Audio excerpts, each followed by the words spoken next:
So let's talk about some pro wrestling this week. I didn't get to watch SmackDown Live. I came back and watched a later rerun of the show. So it's still a little fresher in my brain right now. And one thing I'm going to start off with saying is I'm noticing trends. I'm starting to see the patterns. The Triple H mentality of wrestling is becoming more and more clear to me how we are going to be able to establish and understand how Triple H books WWE shows. Because once again, for like the 100th week in a row of Triple H, we start off with the Bloodline, the Usos.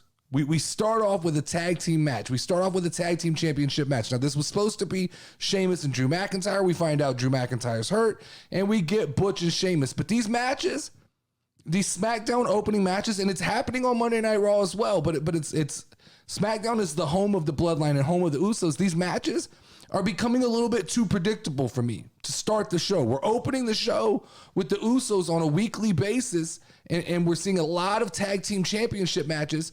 And we just know the Usos aren't going to lose at this point. Like, I think it's pretty well established.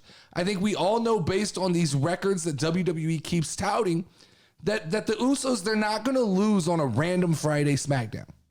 There's going to be a large-scale event that takes the belts off of Roman Reigns, that takes the belts off the Usos, and this isn't it. It's not Sheamus and Butch on a random December SmackDown.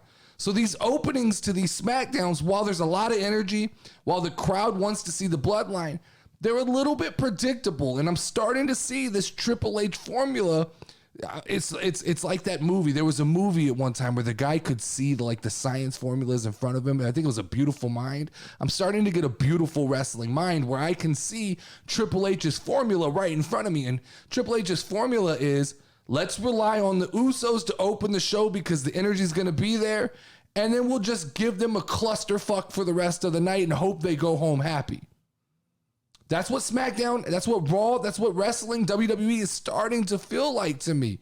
We've had way too many television matches in the last couple weeks that are for world titles, world tag team titles, the United States Championship. Like on Raw, almost every week we're defending the Raw Championship because, and don't get it twisted, this is happening because Triple H has nothing more exciting to provide than what he's showing by going, here's a title match, guys. Pay attention. You should be excited because here's a title match. You should be excited. The Usos are going to defend their tag team titles on Monday, and then they're going to defend them on Friday. What are the premium live events for?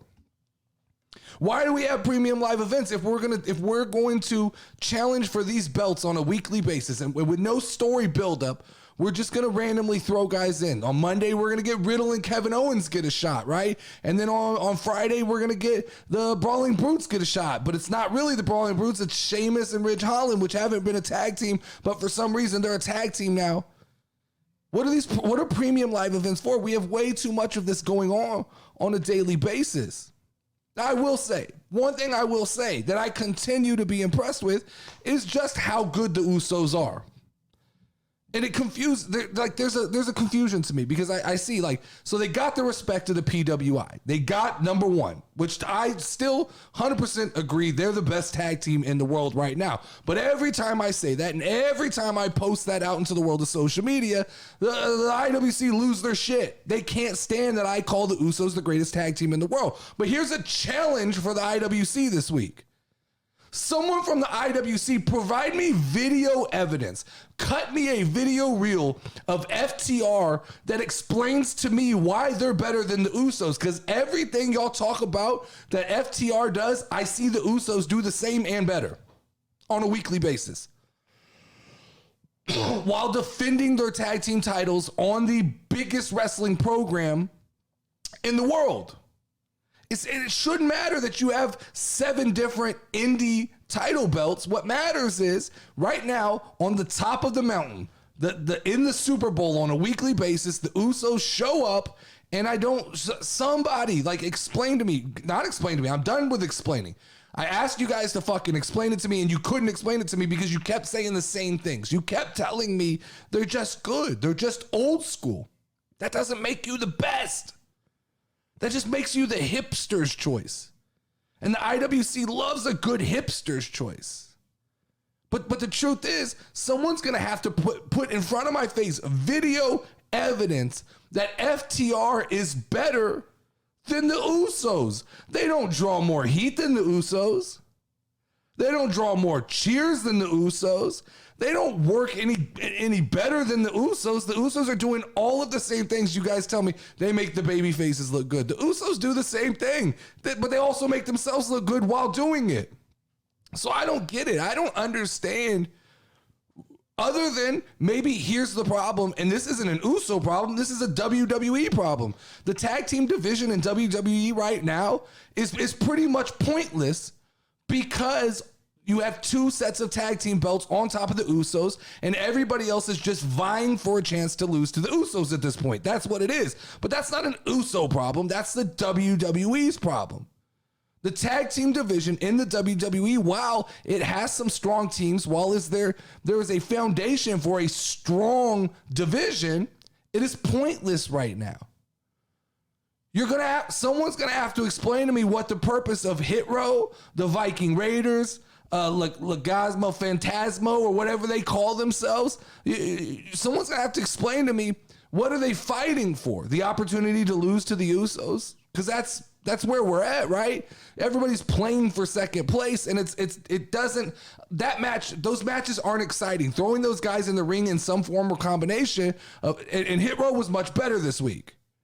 Like, Triple H is paying attention to what I say, and he's starting to give them a little bit of character. These teams individually are starting to work. The Viking Raiders, that entrance with Valhalla and all, like, I like that. There is something there that is becoming a little bit of a spectacle that I like to see. I think that Santos Escobar, or Escobar Santos, whatever his name is, I like him. I like what he's got going on. I think Zelina Vega adds to that group. So that group, as a group, is working. And Hit Row is starting to work, but what are they fighting for? What is the ultimate goal for these teams? I don't understand what we're supposed to invest into story-wise, as far as why are some random Vikings in the middle of basically like a street gang war between the Hit Row and the Gazmo? What is their fucking name? I can't remember their name. Like Gazmo, Fantasmo de Gazma. I'm gonna have to write it down so I can remember it. That's just complicated for me. What else? I don't think. Let's jump forward a little bit. I don't think that Bray Wyatt's the person attacking LA Knight. I paused on the screen with the person in the mask. I don't think that's Bray Wyatt. I think there's going to be more to this story, and I think it may be interesting. There's a concept rolling around in my head right now where is Bray Wyatt going to systematically take out people and possibly have those people join him? Because I don't love the idea. LA Knight is good. I enjoy seeing LA Knight on TV, and I'm hoping he's not a sacrificial lamb for Bray Wyatt. Because I do, and maybe he can survive something like that. It's not that big of a deal, but LA Knight is good. He's the right person to kind of sell this story. But I think there's more to this Bray Wyatt thing. I just think it's taking way too fucking long at this point. Like, I'm to the point. Look, this was the perfect time to sell us on this Bray Wyatt thing and make Bray Wyatt a star. You have literally nothing else going on. There's literally nothing else going on SmackDown that has any fucking meaning. And so this was your point, and this is your opportunity to really get Bray Wyatt over and start selling us. And instead, you just drip feeding us 30 seconds of story, and it's redundant at this point because it's literally just LA Knight walking around the back and Bray Wyatt is attacking him, and we don't know why, and we're not being told why, and we know that there's like an existential crisis going on with Bray Wyatt, but like at some point in time, this has to pay off. Like at some point in time, like Bray Wyatt was blaming us for it, like being the end of the world in his QR codes, and now he's just picking on LA Knight. Like, we're gonna have to go a little fast. We're going to speed this up just a little bit, especially with 7 weeks remaining before the Royal Rumble, and now you got like Riddle out, and you got a bunch of these guys who are out. We need some stars in WWE, and we need some actual meaningful stories that we can invest in from our hearts. And you're going to drip feed us this, until Royal Rumble? We'll finally get a match. I think they got to speed that up. 3 tag team matches to start the show is not the formula. That's not a winning formula, Triple H. You can't start with 3 tag team matches. What that means to me is you're out of ideas. You don't know what you're doing. If you start the show with 3 tag team matches, you just don't. We got the Hit Row, the Viking Raiders. We got the New Day, Ricochet, Imperium. We got what was the first one? Was the Usos versus. That's 3 tag team matches to start the show off. That's a lot going on. And tag team matches tend to come with a lack of story. And that's what's kind of going on here, right? It's obvious you're feeding Ricochet to Gunther. Again, don't know why. I guess Ricochet's just liked as a babyface, and he gives Gunther that a little bit of more heel mentality. But like, why are we forgetting that Gunther kicked the soul out of Ricochet just a couple months ago? So I don't think Ricochet's done anything to prove to me that he's ready to take that challenge on. I thought it was cool having New Day come out and then kind of take Ricochet's back. That made sense. That's a good match on paper, but with no story elements, it doesn't make sense to have New Day with Ricochet. It's like, hey, everybody's friends. And really, it was just, I think, a cheap way for them to plug that they were going to be at NXT Deadline, which, newsflash, if you haven't seen it, spoiler alert, New Day are the NXT Tag Team Champions. That's awesome. I love that. I love that idea. I love this idea of rotating in and out main roster guys into NXT. It gives me, like, I might tune back into NXT now. If the New Day are going to be on NXT and it gives the New Day an opportunity to do New Day things, you get a lot more creative freedom inside of NXT. I'm going to tune in and watch that. There's even the rumor going around that like the Bloodline could possibly show up in the next 7 weeks, or not the next 7 weeks. I think it was before WrestleMania at some point on an episode of NXT, which would be fun to watch out for. I've even read reports that possibly Sami Zayn and Solo Sikoa could win the NXT tag team titles, giving all of the Bloodline gold.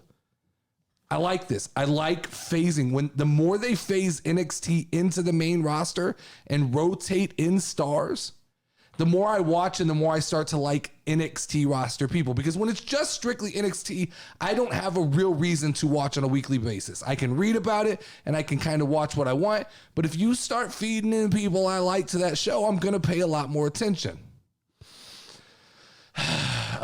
Triple H you can see he's got a little bit of this Attitude Era style booking going on where he's using a through line through these episodes, whether it's like a JBL poker game or Kurt Angle's birthday. That works all and well, except when it doesn't fucking pay off at the end. And that's twice that I feel like these backstage segments that had so much potential fall flat at some point in the show. Be it like the JBL thing turning into a tag team match for Corbin and AJ Styles and his boys, the OC. That didn't, like, there was so much more you could have done there, or between Dominic Mysterio and Tozawa. Like, I feel like Triple H is so close to getting this right. He just is not pulling it all together. He's got a formula and he's sticking to it, and he just needs to tweak these things a little bit. But this like Kurt Angle's birthday party was a fun through line through the episode until we got to the end of the episode, and I was like, what the fuck was that? That was the worst possible ending of SmackDown that I've seen in a long time. We know that we're getting John Cena on SmackDown before the year ends. That is because I think this is the first year that John Cena hasn't wrestled on WWE TV. So he'll come in and get some kind of cheap match probably, so that they can say he's wrestled every year for the last like 17 years or something like that. So that's not that big of news. Then we got a Karrion Kross segment, and I've been told about Karrion Kross for a long time by my boy Andrew. He's a big Karrion Kross guy, and I've never kind of jumped on board, but I'm starting to see it. There's something special about Karrion Kross, and I'm hoping Triple H isn't missing that. When he speaks, I listen. I think the whole package deal between Karrion Kross and Scarlett, I'm focused. And it's not just because she's attractive, and it's not just because he's a big, scary dude. Like, they just, as a package, they work. They get my attention. I fast forward a lot through wrestling lately on things that I just go, I expect, I know it's going to happen. But when he pops up on TV, I like the tarot card thing and calling out Rey Mysterio. There's a semblance of a story being written there, but let's see how long Triple H commits to this and really allows Karrion Kross to commit to building a character, because there is something there for Karrion Kross, and it might take a little bit of time to develop. Now, unlike Bray Wyatt, this is actually developing. When he comes out and he sits down with Rey Mysterio and he basically tells us that, like in the animal kingdom, you got to put down the old horse, right? The old horse doesn't, Rey Mysterio, you don't have anything, you have no reason to be here anymore. We're going to put you down. If this is another opportunity to get Rey Mysterio over, just fucking get rid of me, because I don't want anything to do with that. But if this is an opportunity to really let Karrion Kross start developing his character, then I'm all about this. There's something special there, and it's starting to click with me. I'm starting to see it.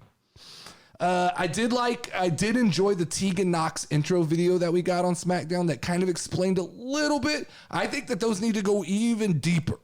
I think Triple H, if he's going to be bringing back all these NXT superstars, he needs to give us 2 minutes. And I think a cool thing they could do here, and a missed opportunity, is showing that 2-minute snippet or 30 seconds or whatever it is, and then leading that and feeding that to something on social media or something on Peacock and go, hey, by the way, there's a 20-minute documentary on Peacock on why you should like Tegan Nox. And I would go from SmackDown to probably watch that documentary so that I could learn more. So I think there's an opportunity. I like the idea. Like I said, Triple H is starting to get little pieces that he's just got to tweak to get right.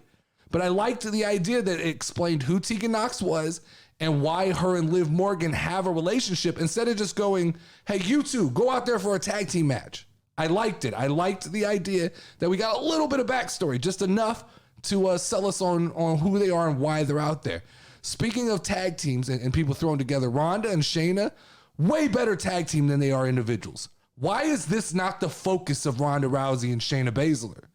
Take the SmackDown title off of Ronda. She doesn't need it. There's no reason it's on her shoulder. They are tag team perfection. They are perfect. They are the perfect heel tag team for the WWE women's division. So let's focus there. Like you're on to something. You stumbled upon a great. They work together. They talk to each other well.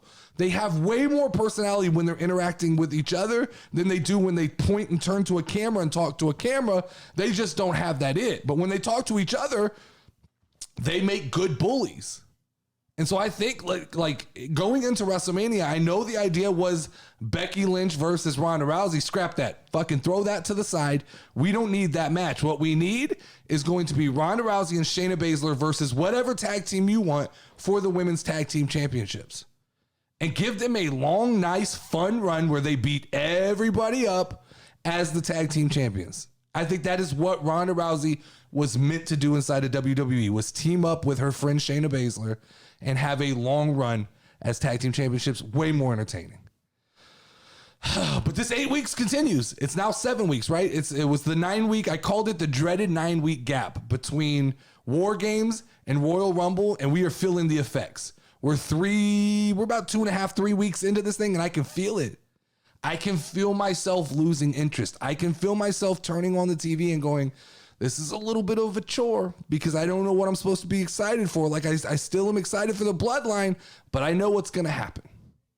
And then after that, okay, Ricochet and Gunther again. I can't get behind that. Triple H isn't giving me things to invest in. And the things I want to invest in, like Bray Wyatt, he's going, I'm going to bleed this for 9 weeks. We lost Riddle. We're going to talk about in a minute. We lost Shotzi. People are going down. The stories are like, it's a mess. If you just put it on paper right now, there are no solid stories to invest into on SmackDown or Raw besides anything that has to do with the Bloodline. Like that was a terrible, I talked about it, but that was a terrible finish to SmackDown. That was, and I get like you're trying to get Gable Steveson, so I guess, introduce him to the crowd, even though we all kind of know who he is. And we bring him out with Kurt Angle, and the Kurt Angle stuff was fun, but that's not how you end the show.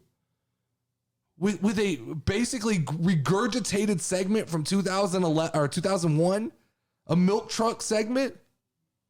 And so the screen ends, and the people in the ring when SmackDown goes off air are Gable, Otis, Stevenson, and Kurt Angle. That's who you're in. That's who you're going. You're fade to black with those people covered in milk.